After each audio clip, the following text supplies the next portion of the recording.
decided to take video of unboxing these bridal shower gifts. So, kung mapapansin niyo sa social media, the past week, sobrang active ko. I keep posting the recent happenings in my life, which always related to getting ready and preparation ng aming wedding. So, malapit na kaming ikasal ni Burs. Tinanong ko siya, hindi naman daw siya nagsisisi. Charis. So, hindi ako usually talaga nagtitake ng video, pero gusto ko siyang i-document because guys, bridal shower itself is a gift for me. Parang it's like yung mga taong super close sa akin, especially the girls, the mga girlfriends, the sisters, sobrang saya sa puso that they're celebrating with you.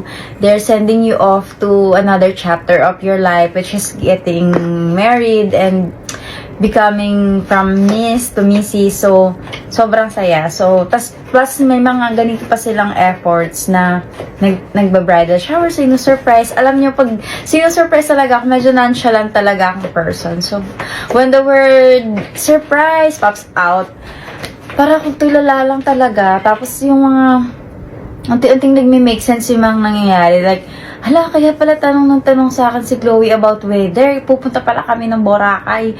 Tapos, tapos parang lagi nilang kakonsyaba si Bors na, kaya parang ayaw ko payagan itong pumunta dito ng araw na to. Kasi usually hindi talaga siya kumukontra kung may gusto akong puntahan. So, minsan nga nagigilty ako kasi pag nagsasabi ako sa kanya, parang FYI na lang yung papaalam na, pwede ba? Hindi ako masyadong na-realize ko na hindi ako gumagalon sa kanya. Pero, netong mga nakaraan, hindi ka pwedeng pumunta, huwag kang gumawa ng lakad ng ganyan. Gumagana siya sa akin, pero di ako nakatunog na may iba palang, So, thank you so much, girls. So, ito, mga gift to sa akin ng aking family. Pero this one, actually, sa bago kong work, parang onti lang kaming mga Filipino kasi we are catering US company. So, yung coworker ko dati sa KN, which is may Ate Ruby, coworker ko ulit siya sa Freight Lead. So, sobrang generous niya that she gave me this. Na-unbox ko na to, guys. So, ito kami dalawa bumili nito. Yung wala nang kuko yung isa. Ito may kuko pa. Natanggal kanina. Naglinis ako ng litter box ng pusa. So, ito ay bridal shoes. Binili ako ng bridal shoes. Diba? Super cute. So, nakita niya na yung bridal shoes ko. Kasi sa ceremony, okay lang. Kaya, okay lang pakita sa inyo. Kasi sa ceremony, nakatago siya sa gown. So, I wanted you guys to see this, how pretty itong binigay ni ate sa akin. Thank you so much, ate. You're so generous and kind. Ay, naku. May nakiki-eksena dito mga pusa. Sumasakay-sakay saan. Next is this, another Charles and Kate na gift. Sobrang thoughtful ng mga girls. Ang nasa bridal shower kanina ay family talaga. Like the girl cousins, tita, and my mama. So, di ba nakakatuwa? Alam mo yung may bridal shower ka with friends, sobrang saya nun. Paano pa yung feeling na bridal shower kasama yung mama mo? Like, they're actually sending you off to another chapter of your life. And they're celebrating with you, na masaya sila sa'yo. They're standing with you. So, guys, I can say I do nang wala kayo. So, this is sobrang perfect pair ng sapatos! Nakita niyo yung sapatos? Magkukulay sila! At hindi ko lang sila magagamit sa wedding. Magagamit ko sila sa lahat ng mga formal kong lakad. So, ang kailangan natin gawin ay buka ng lakad. Eto, actually nabuksan ko na to kanina with them. So, I opened this. This is, sabi nila ay, ambagan daw silang lahat. So, thank you so much, girls. And sobrang swerte ko na, ang dami kong pinsan na babae na, alam mo yun, they have exerted effort. Alam mo yung, hindi ko ma-imagine yung GC na wala ako. So, next is this one. Yung walang pangalan, pero ay ang alam ko ay galing to sa aking tita. Huh?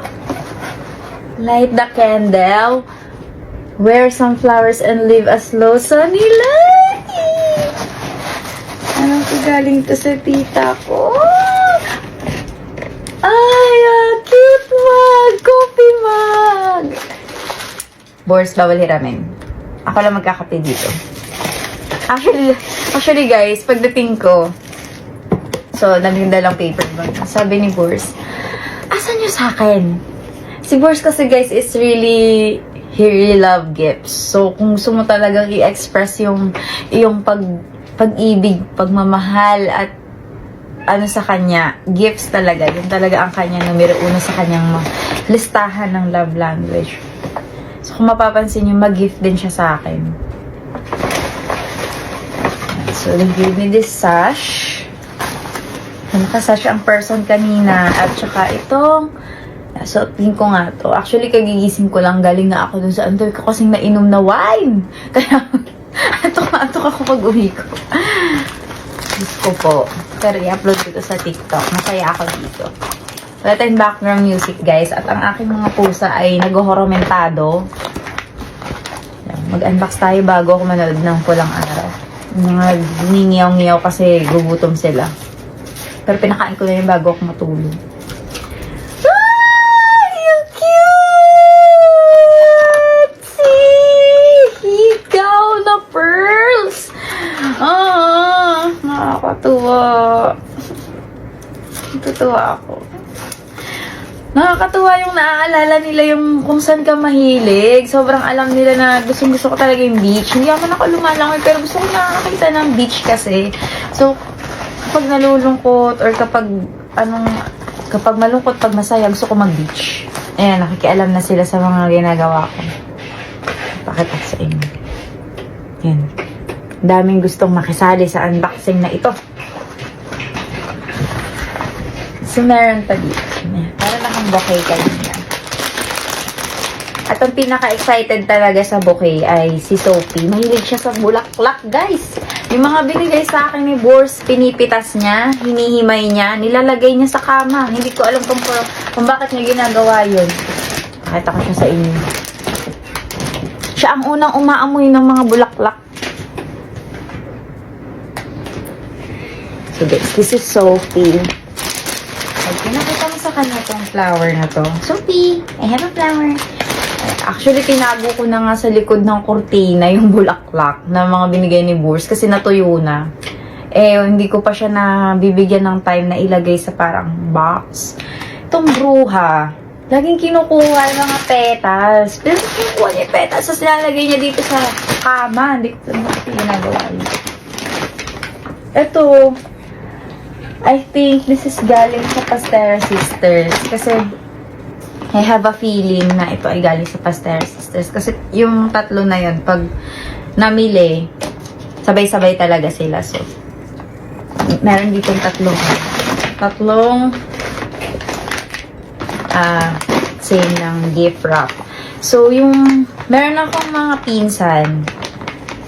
They're from father side na puro girls lang talaga silang magkakapatid. So, para silang mga kambal. Like, they have the same body frame. So, okay. Parang mga kambal. Open natin yung gift nila. Ay, ang gulo talaga ng mga, talagang, hindi pumapayag na hindi sila makikiisyoso. Talagang aamuyin. May cat food ba dyan? Wala, di ba?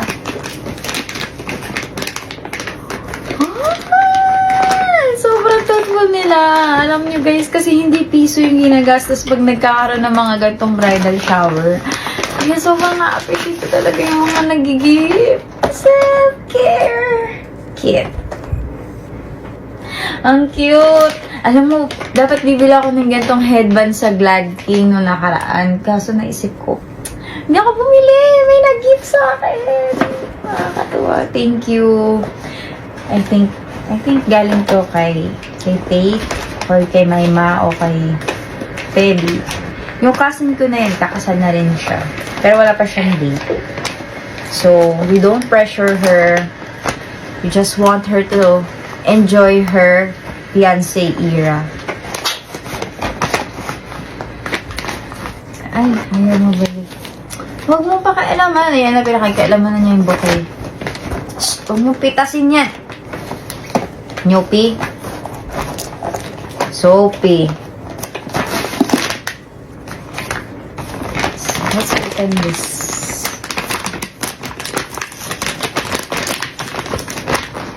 Nilagyan pa nila ako ng coco kanina kasi laging pudpud yung coco ko. So, may mga press-on nails silang naka-ready.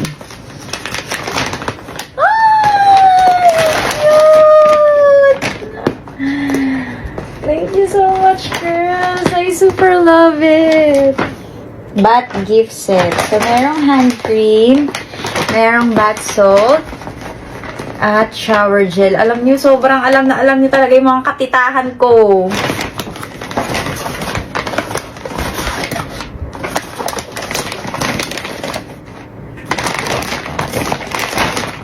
Ay, bakit parang binuksan mo to, Maxi? Kasi Maxi, guys, oh, ang taba. Maxi, mag-hi ka sa mga fans mo. Pakita mo yung belly mo. Yan, guys. Tumaba na si Maxi. Maxi! Nandito siya sa amin. Pero lagi siyang pinupuntahan dito ni Kong TV.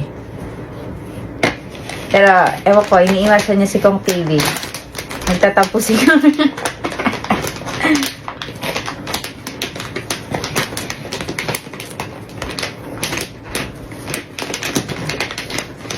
Hindi ko alam, pero ayan silang dalawa. Nakikialam sila sa mga unboxing na ito.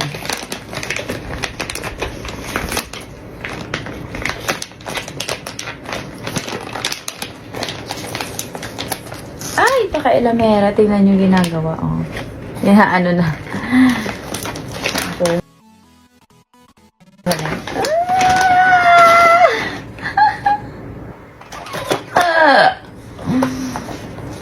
Super cute! Alam mo, kailangan ko to. Itong, eye mask. Kasi, yung eye mask ko, pag nilabhan ko, wala na akong magamit. Eh, medyo mahirap matulog pag panggabi. Di ba parang ang light lang ng tulog mo. Ang bilis mong magising. So, meron akong pillowcase at eye mask. Thank you so much, girl. Sobrang alam niyo talaga kung anong kailangan ko sa buhay. Thank you, guys. And I really appreciate all the gifts and the efforts, guys. Sabi ko nga sa inyo. Bridal shower itself is a gift kasi yung mga closest sa'yo, they are celebrating with you yung pag mo sa next chapter ng iyong buhay. Masaya ako dito, guys. Pero pag sa bridal shower, guys, ganyan lang talaga ako. Mapapansin nyo sa mga video nila. Hindi ako masyado. Kasi nonchalant. Parang ako na-overwhelm. Natutulala lang talaga ako sa lahat na nangyayari. Madalas nga ako, tinatanong nila ako, masaya ka ba? Kasi siguro, ang lola nyo, tulala lang. Pero sobrang saya ako. Hindi ako talaga sobrang magaling mag-express ng mga positive feeling. Unlike pag negative feeling. Like pag nagagalit, sumisigaw, ganyan. O kaya pag naaburido, mababasa mo agad sa mata, sa mukha, ganyan. Pero pag mga positive feeling, like na-excite ako, masaya ako, kaya ko siyang itago. Like, ganyan lang ako. Pero ang sobrang saya ko. Thank you so much. So guys, I have finally decided. If you're not subscribed to Team Payaman, why not? Coconut Pocknot. Subscribe now and ring the notification bell. Gago!